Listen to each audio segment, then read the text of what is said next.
Hi,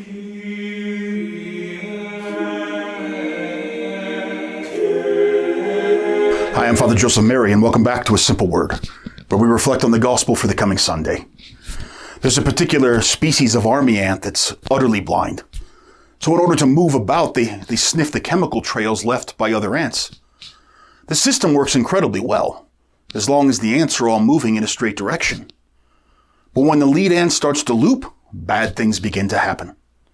If the ant in front circles back and intersects with its old trail, the whole blind crowd turns in on itself, and they're all caught in an endless circle. Entomologists refer to this as the death spiral, because the ants will eventually die of exhaustion. This is the danger of spiritual blindness too. We end up going in circles, repeating the same patterns, never grasping what we're made for. In this Sunday's gospel, Jesus is approaching the end of his public ministry. He's headed to Jerusalem for his final meal, and the cross is waiting.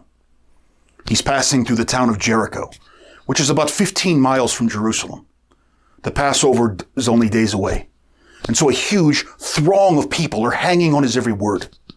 Those unable to travel to Jerusalem had lined the city streets to greet the pilgrims passing through their city. And even more than usual are present to get a glimpse of this famed carpenter turned rabbi.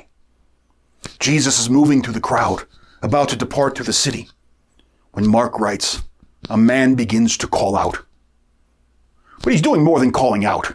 The Greek is krazain, literally to shriek. There, sitting in wretched poverty at the city gates, as he had done for countless days before, is a blind beggar named Bartimaeus. The Hebrew meaning of his name is honored son, but here he sits in utter dishonor. He can do nothing for himself. He's completely blind. And hearing that Jesus of Nazareth is nearby, he begins to shriek in desperation, Jesus, son of David, have pity on me. But his constant shrieking is disturbing the crowd. They can't hear what Jesus is saying. And so they turn on him with scorn and they rebuke him. Here is the honored son crying out for mercy. And he's met with the wrathful uproar of a crowd, telling him to shut up. But Bartimaeus only cries out louder. He's desperate. He sees in this man his last and only hope. Finally, Jesus tells his disciples, call him. And they bring the good news to him. Jesus is calling you. Bartimaeus stumbles forward in his darkness, his hands stretched out in longing, till he comes before Jesus Christ. And Jesus asks him, what do you want me to do for you? And Bartimaeus pleads, Master, I want to see. But it's not merely that Bartimaeus wants the capacity of sight.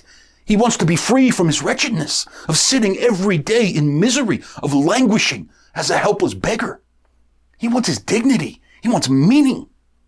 He wants his life back. And Jesus gives him back his life. Go your way. Your faith has saved you. Today, this gospel is proclaimed to our lives. Today, this gospel is for us.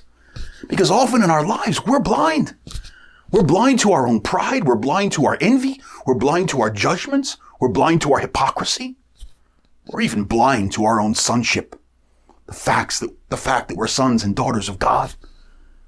And so we sit here in misery, repeating the same sins, desperately begging from the things of this world that we might find meaning and happiness. And Jesus is passing by today. Today in your life, no matter what you've done, no matter what you're going through, Jesus Christ is passing by. How much do you truly want to live? How desperately do you want to be free? Bartimaeus wouldn't stop crying out. What will you do?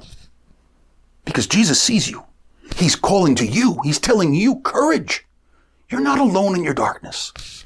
What do you want me to do for you? But something else happens with Bartimaeus. He begins in darkness. He calls Jesus son of David.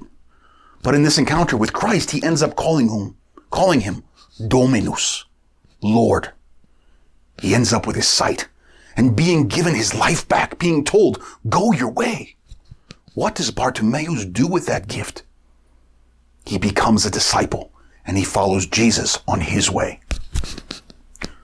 Pope Francis once said that sin is a blindness of the spirit, which prevents us from seeing what's most important, from fixing our gaze on the love that gives us life.